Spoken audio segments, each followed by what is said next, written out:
Hi, everyone.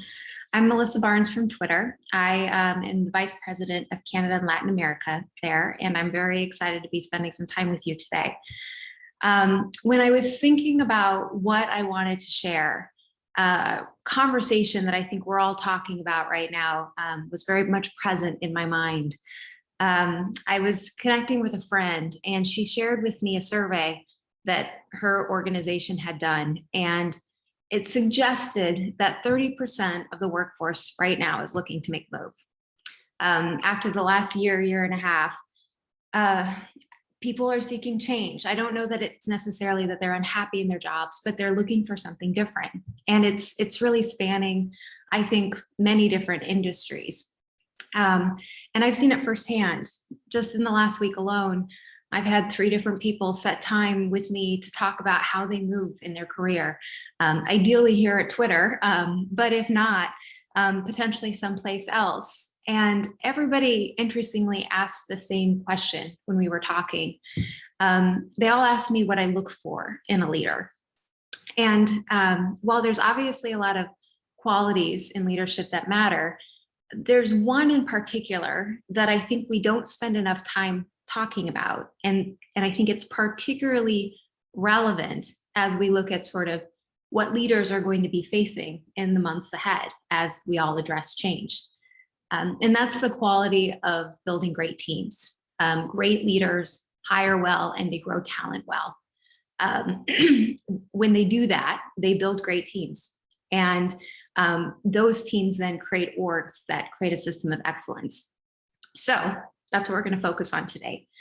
In the event that you are one of the 30% who are seeking change, maybe this will give you some ideas on how to sort of shape your story and talk about what you've done, how you're built, what you try to do. If you are a leader who is going to be managing change, evolving your org, looking for people to promote or people to hire, this may give you some ideas on what kind of qualities to look for as you navigate that. I think the thing that we all have to remember is change can be really good. And so let's lean into it and let's embrace it. So I want to start with how I've learned to build great teams. And that really comes down to hiring. There have been a lot of books written on hiring. There are a number of different systems and tools that people have used, personality tests, things like that. But I think conventional wisdom is that there isn't necessarily a process that's infallible. And I believe that. I think everybody at some point you're going to make a mistake and you will learn from that. But it is really hard to hire consistently. However, I have found that as I've built different teams, as I've hired different people, a pattern has started to emerge when I look at the best hires I've ever made. And I realize it's a little bit by accident. A few years ago, when I was in a different role at Twitter, I was charged with building kind of a SEAL Team 6. It was meant to be a team of exceptional professionals who were going to be managing our largest partnerships at the company. And for me, it was really important that I hired a group of people who were very diverse, not just in how they looked and how they were built, but in what they had done. And so, they came from different industries. They came from different kinds of companies. They had held different roles. Many of them had grown up, interestingly enough, around the world in different places. And so for me, I felt like it was sort of a United Colors of Benetton kind of team. And they were also different if you were to look at them and look at their resume on paper. The light bulb went off when I did an exercise with the team that I do with any team of leaders that I've managed, which is sort of a values exercise. What we do is we spend time together one-on-one, and I ask them a lot of questions about their life. I ask them where they grew up, what kind of sports they played. I ask them about their families. And you kind of sort of start to, unpack who they are and what makes them. And through the course of that conversation, different values emerge on what motivates them, what drives them based on the events in their life, based on the parents they had and what they learned from those experiences. And at the end of it, we sort of go through the values and I confirm, yes, does this sound like you? And they say yes, or they might change it. You might say, no, I'm not ambitious. I'm just really driven. So there's sometimes some nuance. And so I did this exercise with the entire team. And afterwards, as I was reviewing my notes, what I realized is they all have a lot of the same values. And as I watched them work over the next couple of years and go through some really difficult times and take on different challenges and seize different opportunities on behalf of the company, I realized that those values are what made them so good. So I'm going to share with you the values that emerged. And I think if you think of some of the best people you've ever worked with, some of these may resonate. So the first value that came up is that they are intellectually curious. They read interesting books. They are attracted to adventures. Quite simply, they love to learn. And that often shapes their identity in very important ways. The second is that they appreciate diverse perspectives. And they don't just appreciate them, meaning that they're sort of open to different ideas. They actively are seeking out different forms of thinking. They're growing their networks and finding people who challenge them. And they actually thrive on sometimes being wrong because they can actively sort of see themselves learning in that experience when they get a new view or get a different take on something. They hustle. Interestingly, I've hired a few valedictorians, and what I think is fascinating to learn is to a person, when I ask them about that, and typically they don't always sort of put it out in front of you, every person has said the same thing. They have said they're not the smartest person in the room. They are the hardest working person in the room. And so people who hustle, people who are willing to sort of outwork others, and I don't mean logging till 11 p.m. at night. I mean, really are just sort of driven to do the best possible job. Those people do very well. They are pleasers. Pleasers can sound a little milquetoast. It can sound soft, but actually a pleaser is a great person to have on your team. I'm a pleaser. In my mind, a pleaser is somebody who doesn't want to let their teammates down. They are accountable. If they take responsibility for something, they're going to own that thing. Those are wonderful people to have on your team. They are resilient. Every single person I spoke to had gone through something hard. And what was interesting and what distinguished these people about how they talked about hardship is that it was never an excuse.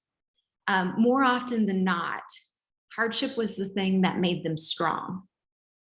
We are all going to go through something hard in our lives. And so how we frame it and what we learn from it is ultimately what defines us. And so resilience, I think, is really key, critical, maybe the most important thing when I look at who I hire. Except for there's one more value that I think is really key, maybe more than resilience, which is that they are good human beings. And they think it's really important to be out in the world and doing the right thing. As you move up in leadership and you have more authority on things at greater scale, having people who have the right values as they look at people in situations, I think is absolutely critical. And if you look at even the last few years and we look at some of the leaders who've fallen, who've tumbled, often their value set is what brought them down. And so I think that is something that as we move forward, the optimist in me says, we're all going to have to make sure that we're hiring the right people who represent doing the right thing. So that's kind of the list of what I look for when I hire. And often I find you uncover that by asking people stories about how they handle different things, how they think about the world, what do they think is interesting, what shaped them, where did they fall, and sort of going off script when you look at sort of the typical interview questions that you might ask somebody after you've established that they have the experience and can have a vision for what they want to do. Because if they have those things, then they can obviously grow from there.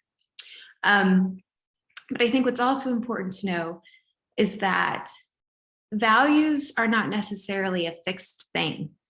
I've watched people evolve over time. And so I think as a leader, you can also develop people to develop these values or understand that they're important and start to prioritize them as they look at how they work and how they interact with people. A few years ago, when I was moving from that team onto the role that I currently have at Twitter, overseeing Canada and Latin America, I had a different kind of challenge in that for the previous 10 years, and even before I came over to the platform, I'd had the luxury of building every team that I took on, building it from scratch. When I took over the region, I inherited a team of leaders and a set of cultures across the board. And so country directors were already in place. They all had full functioning teams operating underneath them. And the work culture was all over the place when I looked at the different markets in the region. And I was mulling over how best to approach this because the solution is not necessarily to fire all your leaders and bring in people who you think represent your values. And I was fortuitous enough at that moment in time to meet with one of my mentors, a man named Antonio Lucio. You should look him up. He is kind of a legend in the advertising and marketing space. He's had multiple CMO roles and has led all kinds of different teams and has a reputation not only for being super strategic and driving compelling marketing strategy, but also, as I've watched him over the years, I've watched him consistently sort of evolve his orgs and reorg in a way that moved people forward. It didn't stall them. It didn't stop things. It made things better. So he and I were meeting and I said, Antonio, I'm really struggling with this because it's when you build the team from the ground up, you get to set the culture, you get to set how people should work, how they should think, how they should interact. You bring in people who sort of represent those values. And right now I've got, this set of leaders and they're all at different sort of places. Some things are really good, but some things need work. And then underneath them are just, all these levels. And I'm not exactly sure how I should be spending my time, where I should be focusing. And he looked at me and he said, spend all of your time on your leaders, get them to the right place. And if you've done your job with them, that will cascade. And so, what I found is that he was actually right. I'm now 3 years into the role and we've totally reset the region. Everybody is sort of, the culture is one that is looked at across the world as one that is really, really strong because of how consistently we all sort of work and think as a team, the positive ways in which we've created psychological safety to drive excellence. And the business results speak for themselves, but it's because we really sort of put these behaviors on a board and said, this is what matters. And if we're doing our job as leaders, we need to be walking the talk. And, it can seem far-fetched to change how somebody is oriented, but there have been studies done on when people smile, they tend to feel a little bit happier. And this is very much the same thing. When we are dealing with something hard, often I will say we are resilient. We can get through this. When I see people sort of shut down on not wanting to stray from their opinion, that's often a time where I say, listen, are we seeking all the perspectives that we should be here? Are we being as curious as we could, as we need to be, as we look at this problem? Moments of hustle are easy to highlight, and putting a spotlight on those people who sort of find new, smarter, better ways to work because they're so committed to finding the best possible solution.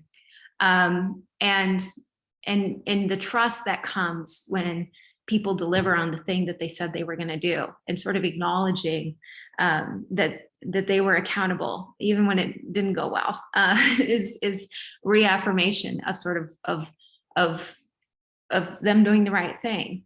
And so after months and years of doing this, I saw people change. And a lot of these people, again, because they were already exceptional, those qualities were there. But it's helpful sometimes to put it in front of a room put it on a wall and say, this is who we are.